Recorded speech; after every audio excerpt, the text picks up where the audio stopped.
What's going on, guys? Richard from Animal Performance, www.animalperformance.co.uk. I've just received an email question in terms of, do I use pre-workout before my training sessions, and kind of how do I get into the actual workout itself in terms of warming up and certain drills and so on.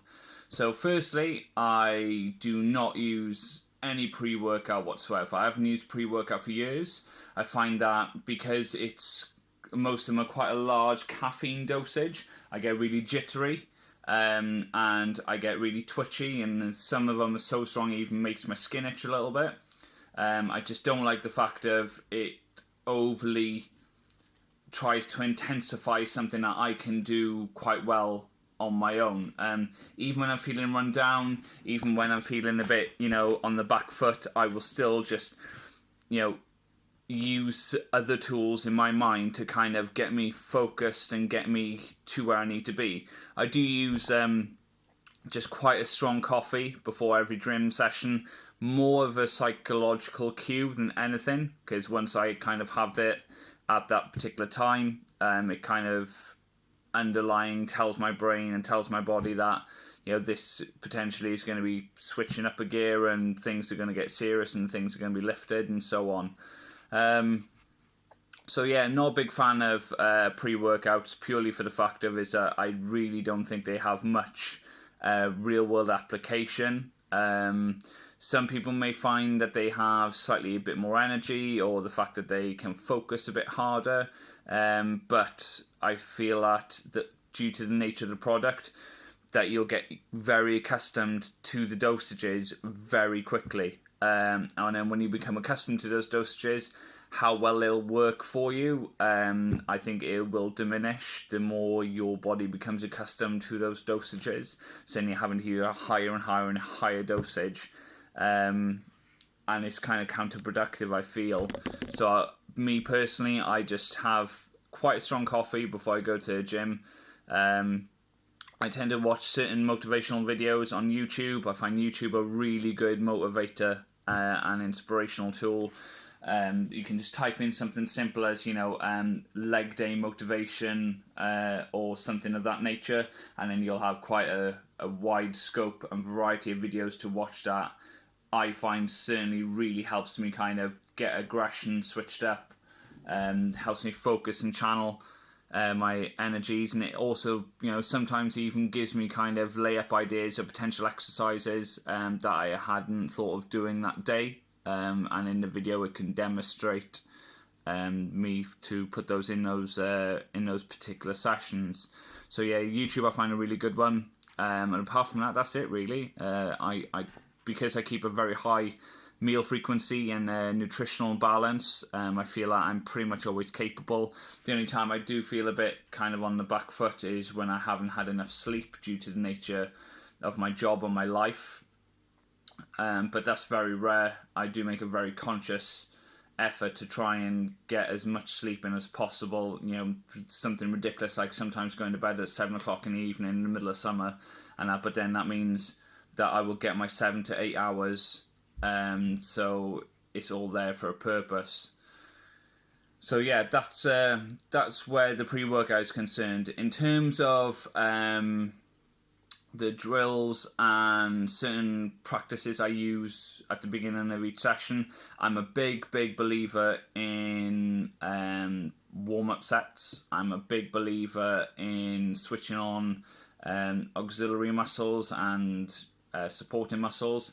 So for example, say I was doing a chest day or predominantly a push day or whatever, I would do a lot of arm mobility work. So I'll not statically stretch but dynamically stretch my pecs, my shoulders, and side delts. I'll also do rotor cuff work where you can use the principle of having a dumbbell and rotating the dumbbell from a pivot point to warm up the rears of the rotor cuff. I find it's a massive benefit, especially in benching. I do spend anywhere between 5 and 15 minutes just prepping and setting up the area. I will also do 1 to 2 activation exercises where you're basically assisting and reinforcing the messages to that muscle group that it is going to be worked. There's going to be a priority strain on that particular area. You can do something simple like very light dumbbell flies and squeeze as hard as you possibly can to help activate the chest. Me personally, I find that I have issues where benching is concerned in terms of retracting and depressing my scapula. So there's a particular exercise I do with the cables where I not only depress and retract my scapula, but then I do a directional fiber fly. So then I'm getting a very good strong contraction at the second part of that movement. And I just find that by doing these preemptive exercises, it's allowing better neural transmission to the muscle. So the firing of the muscle can be greater and the stimulus will be better. Not only that, but the blood flow will be extended and increased. So oxygenation and nutrition and nutrient deposit to that muscle will be greater because you've kind of suggested to your body that that area is going to need priority as it's going to be worked. So if you consider it like this, if you just go in cold, it's like a single lane road that can only allow a very small amount of traffic to go down it. But then if you do these preemptive warm-ups and exercises that switch on that target muscle group, then essentially you're transitioning from a single lane road to a 3-lane motorway where a much greater volume of traffic can go down. So not only will it prevent you from injury, but it'll also help give you a better ability to complete the exercise to its full extent as intensely as possible. So I just find that these little cues and these little tips really do help, and it really does help assist the workout and make the workout as optimal as possible. So yeah, that's where we're at, and I hope this really answers the question, and I hope you found all this information informative. Any other questions, guys, don't hesitate to email us. Please check out the website of www.animalperformance.co.uk. There's quite a wide variety of clothing available on that website now at quite a discounted and reasonable price, as we are now doing free delivery throughout the UK.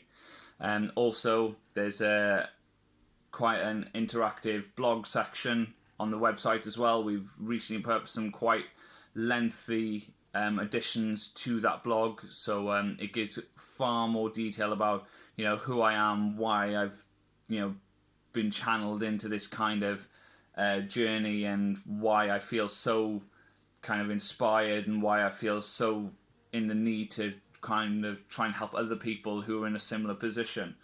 So yeah, please check out the website, guys. All the support and all the love really is appreciated, and I hope that we can either offer you something that no one else can offer you, or just interact with us, give us a message, any form of support, comments, criticisms, or just general feedback would be really appreciated. Anyway, hope you have a good evening, guys. Take it easy.